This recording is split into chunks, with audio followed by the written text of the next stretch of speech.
Bonjour, on vous a déjà parlé de fonctions. Aujourd'hui, on va rentrer dans les détails, mieux préciser les conventions d'écriture, la différence entre define et fonction, parler de l'exécution interne et voir les différents types de fonctions. Concernant les règles d'écriture, l'habitude est d'avoir les constantes en majuscules et on a déjà vu output, high. Je ne respecte pas tellement cette convention puisque, avec des noms explicites, c'est assez lourd comme écriture. Les variables, la règle est d'avoir les minuscules. On a déjà vu le i dans des boucles for. Compteur, niveau maximum. Certains préfèrent mettre des soulignés, à vous de décider. Du côté des définitions, on a une première lettre qui est majuscule et les définitions s'appliquent au matériel. Du côté des fonctions, on a également des majuscules en première position, mais une fonction va désigner une action. Donc là, j'insiste et je vais encore insister, les définitions, c'est concernant le matériel, les fonctions, c'est concernant la fonctionnalité. Et dans certains langages, on fait une différence subtile entre procédure et fonction. Le C ne fait pas cette différence. Alors, je reviens encore là-dessus. Define pour décrire le matériel, fonction pour la fonctionnalité. Je prends un exemple avec un robot simple. Ce robot simple a deux moteurs. Si vous regardez l'arrière du moteur, là où les fils partent, vous avez un plus et un moins. Et si vous envoyez le courant sur le plus, tous les moteurs du même fabricant vont tourner dans le même sens. Donc, je définis ici, le plus de mon moteur va être sur la pin 4, le moins sur la pin 3. Et maintenant, pour que le moteur avance, c'est-à-dire que pour que ce moteur tourne dans le sens qui va faire avancer le robot, je dois mettre sur la pin 4 un 0, sur la pin 3 un 1. Et là, ça ne sera pas accepté par le compilateur puisque je n'ai pas mis des majuscules comme c'est reconnu. Alors maintenant, je vais définir la même chose pour le moteur gauche, mais le moteur gauche, pour qu'il avance, il faudra que je permute ici ces deux définitions. Les moteurs sont symétriques, donc si le moteur droite, si la pin plus doit être à 0, ben sur le moteur gauche, la pin plus devra être à 1. Alors on peut tâtonner et puis sortir son fer à souder pour déplacer les fils, mais vous voyez que si on réfléchit bien, on aura quelque chose qui est correct, qui réagira selon la définition du matériel. Et maintenant, si on veut faire avancer le robot, eh bien là, c'est une action qui nécessite d'avoir les deux moteurs qui avancent. On a défini ce qui les faisait avancer. On n'a plus besoin de se préoccuper du câblage et du matériel. Alors maintenant, on peut rajouter une fonction qui est faire un aller-retour avec une certaine durée qui va fixer la distance de déplacement. On avance, on atteint, on recule, on atteint. La durée est un paramètre de cette fonction. Et dans le programme principal, eh bien, on va avoir faire aller-retour, la durée d'action. Et évidemment, c'est un cas un petit peu simplifié qui montre bien la hiérarchisation des fonctions. Ce que l'on vient de faire, c'est une programmation descendante. On est parti du matériel pour aller vers la complexité.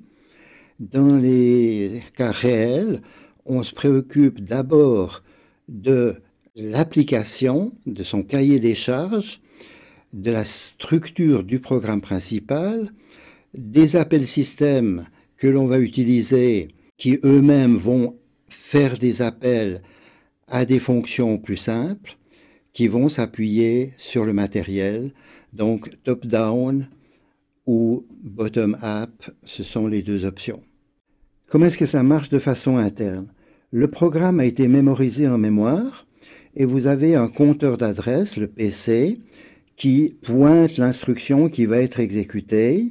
Ce compteur d'adresse augmente chaque fois que l'instruction a été exécutée et pendant l'exécution du programme, on va se référer à l'unité arithmétique, on va accéder des variables pour faire la fonction qui vous intéresse.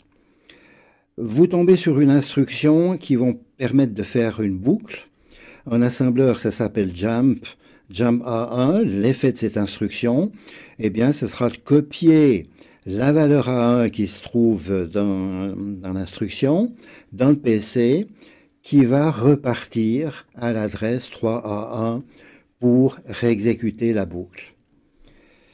Bien, maintenant, si on a un appel de fonction, c'est un petit peu différent. L'instruction s'appelle call en assembleur. Et au niveau de la mémoire, le compilateur a réservé une place pour les fonctions à la suite du programme. Donc on a le programme, ça continue avec les fonctions, et j'appelle la première fonction qui est en set 1F.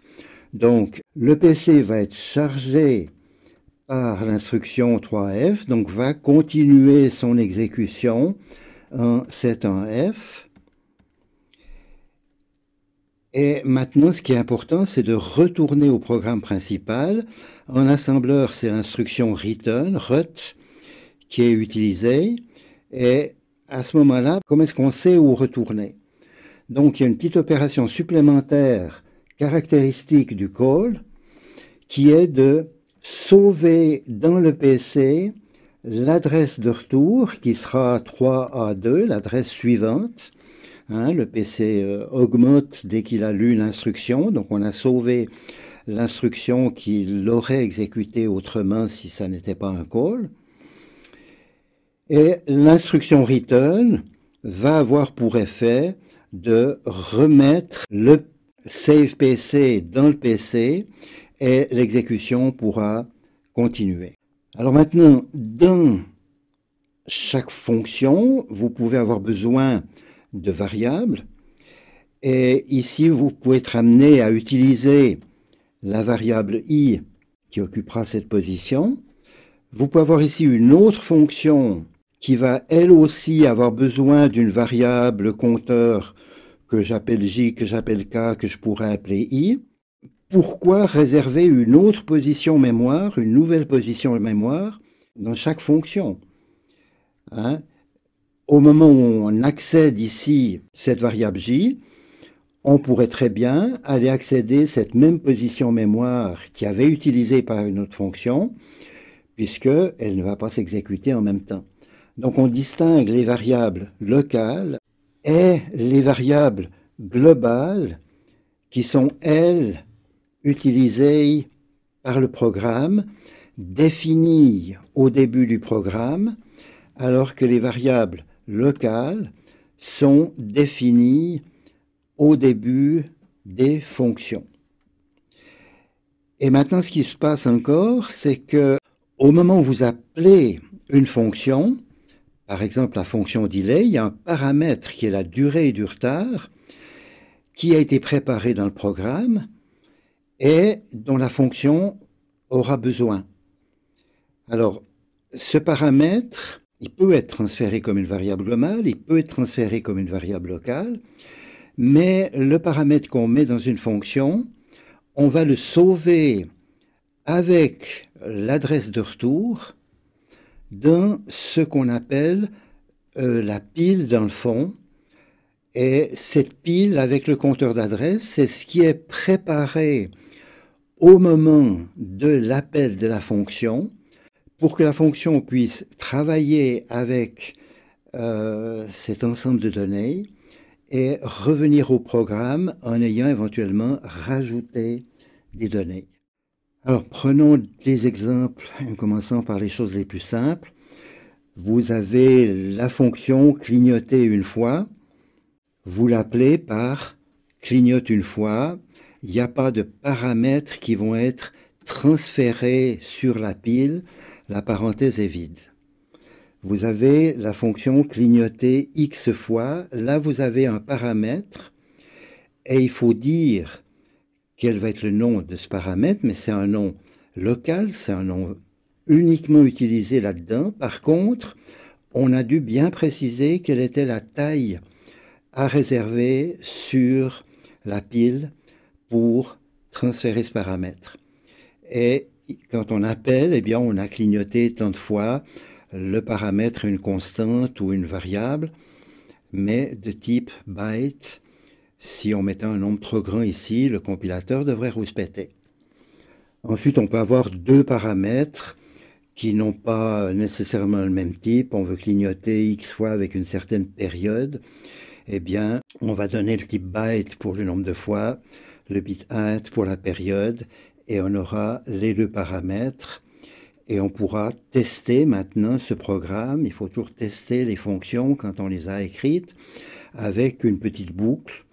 On clignote 3 fois et puis on ne fait plus rien. Si vous supprimez ce while, qu'est-ce qui se passe?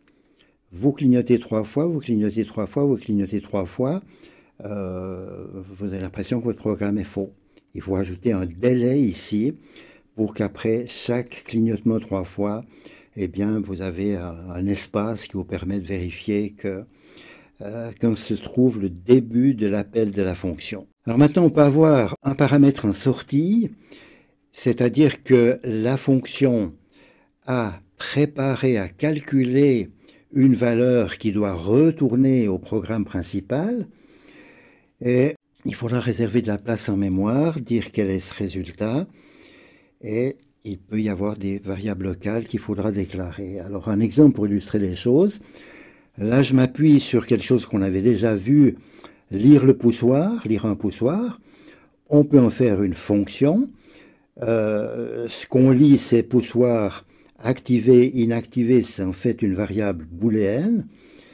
Ça peut s'écrire comme ça, même si ça n'est pas habituel.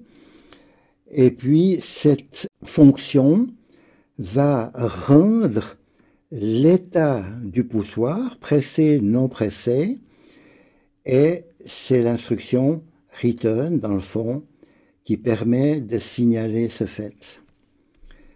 Alors, si on avait une fonction un petit peu plus complexe ici, eh bien, on pourrait définir une variable booléenne état pouce, dire l'état du poussoir, c'est l'état de notre poussoir avec le digital read, et je vais retourner la variable qui a été déclarée.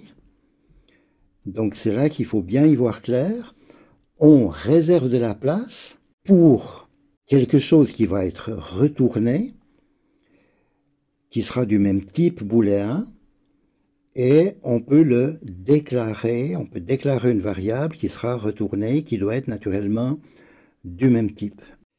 Au niveau de l'appel, on écrit if pushOn, parenthèse, puisqu'on n'a pas envoyé de paramètres.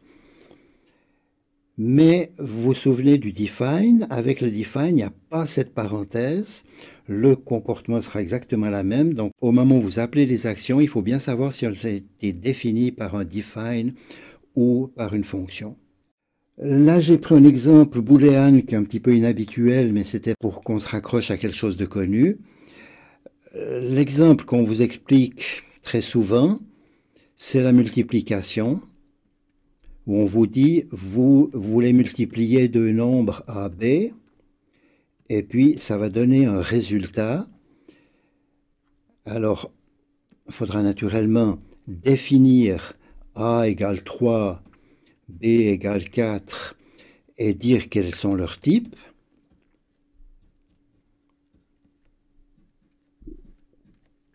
Alors ça, c'est des variables globales. Et puis maintenant, au moment de l'appel de la multiplication, eh bien, il faudra répéter ce type. Et maintenant, je peux retourner cette valeur en écrivant return A fois B. Mais il faut que j'aie averti le compilateur de réserver de la place pour cette valeur A fois B. Donc, on va mettre ici le type entier, et voilà une fonction qui va passer dans sa forme la plus simple. Si maintenant je veux introduire une variable, eh bien, il faut que je dise, je vais définir que le produit est une variable de type C, je vais calculer C égale A fois B, et je vais retourner le résultat C